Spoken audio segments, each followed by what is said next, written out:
来看国父纪念馆哦，逐当拢会来办外国学生的华语演讲比赛。今年是有60外个人报名参加，有人分享因对台湾选举文化的看法咯，伊嘛拢针对台湾的社会提出真侪观察，咱做伙来听看卖。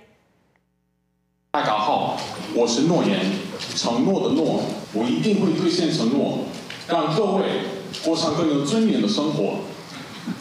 支持我，挺我，绝对不会失望。 把家己当作参选人，自我介绍。来台湾2年外的美国籍留学生陆岩，用我来看台湾的选举文化做第一演讲。伊感觉台湾的总统候选人年纪都比美国少年真多，辩论的时嘛较无聊。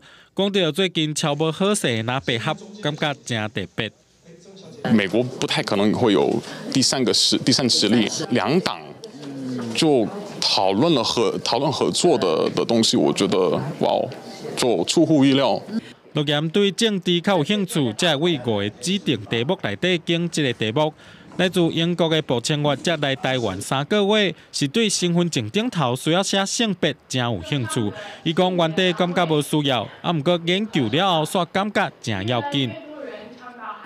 如果有这个栏位，就可以满足其他的。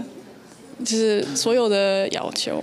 参加演讲比赛的60多位外国学生，讲到来台湾感觉上特别的一件代志。有人是讲看人咧捕槟榔，有人是食臭豆腐。敢若来自日本的二三线是讲到伊甲厝边的侧因纠纷，头一届放过。就在这个时候，一位台湾人长辈对我伸出援手，甚至在我要去地检师开庭的时候，还主动的说要来当我的口译。 人生头一届放过是伫台湾，不过二三成功，因为有贵人斗3工，家在尾也无代志。来台湾一当，伊学到贵人这个心思，甲头一届知影真正有人会当无条件的帮助别人。记者综合报道。